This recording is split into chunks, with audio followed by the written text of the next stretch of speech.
In this video, we will use factorial and double factorial to generate the Taylor-Maclaurin series sum of the quantity zero point 0.5 times square root of pi times the quantity ERFC x minus 1, where the value of x is negative 2 to positive 2, and the value of n is from 0 to infinity. So start from 0 up to infinity.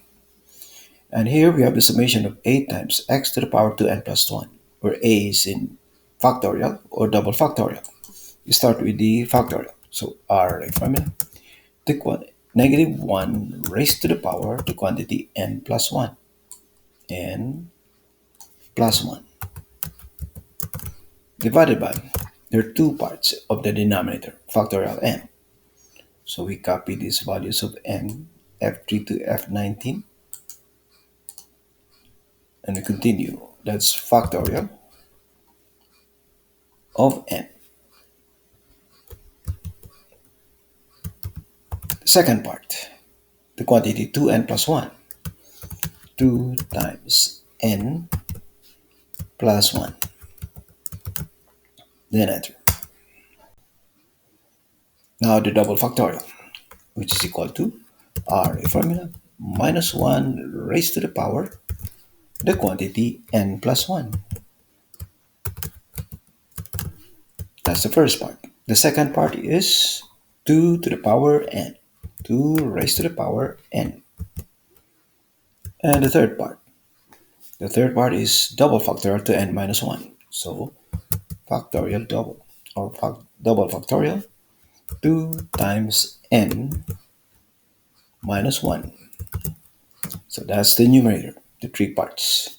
The denominator, which is factorial 2 times n plus 1. And enter.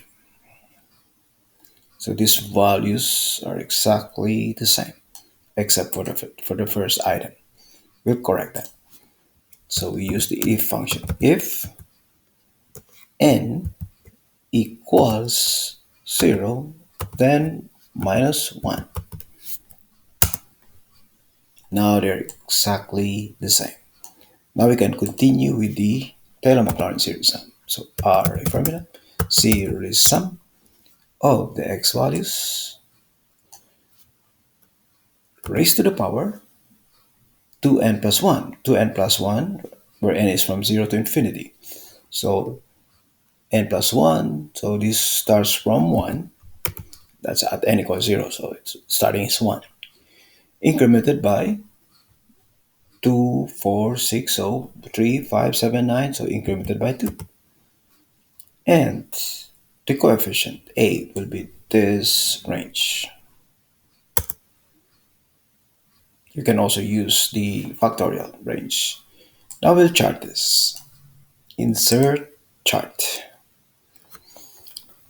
And we use scatter chart.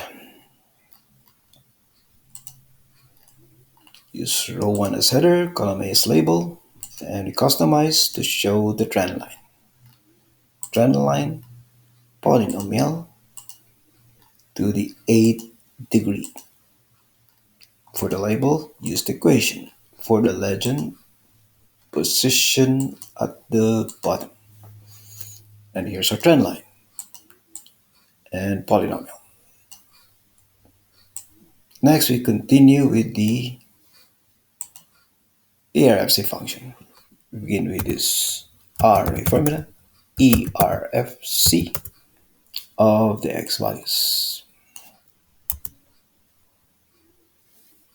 And we show the equation.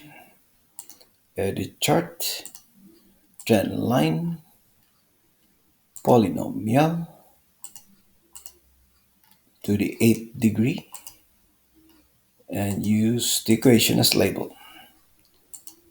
So here we have the label.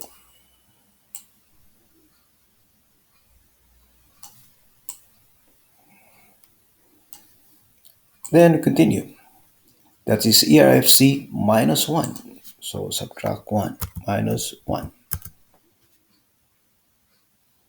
Next, square root of pi times the quantity. So This will be multiplied by the quantity square root of pi.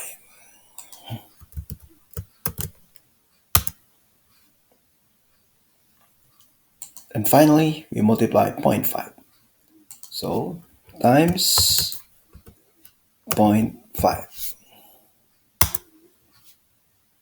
Now they're all in the same trend line and the polynomials are the same. Next, we calculate these polynomial regression coefficients using LINEST. To do that, we complete the LINEST matrix, starting with the power. This will be transpose 0 to 8. And the elements of the matrix. So this will be array formula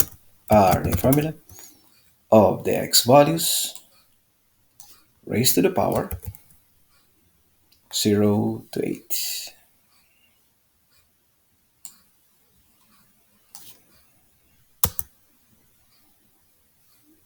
And we calculate LINEST. Dot y and dot x.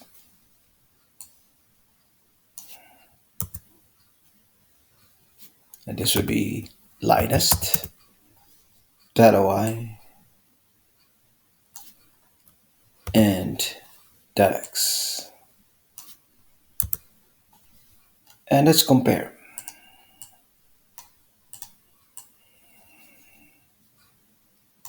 So coefficient of x to the 0, 0. This is already 0, 9.24 times 10 to the minus 47. Coefficient of x, 0.997. That's negative 0.997. Coefficient of x squared, 0. This is already 0. 2.22 times 10 to the minus 16. That's already 0. X cubed, that's 0.313. 0.313. X to the fourth, 0. This is 0. X to the fourth here is negative 5.07 times 10 to the minus 16. That's already 0. X to the fifth. X to the fifth is 0.0696. 0.0696. X to the sixth, 0. 0. This is 2.69 times 10 to the minus 16. That's already 0.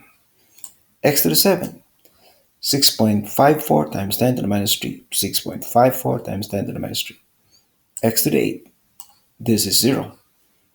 3.88 times 10 to the minus 7. This is also 0.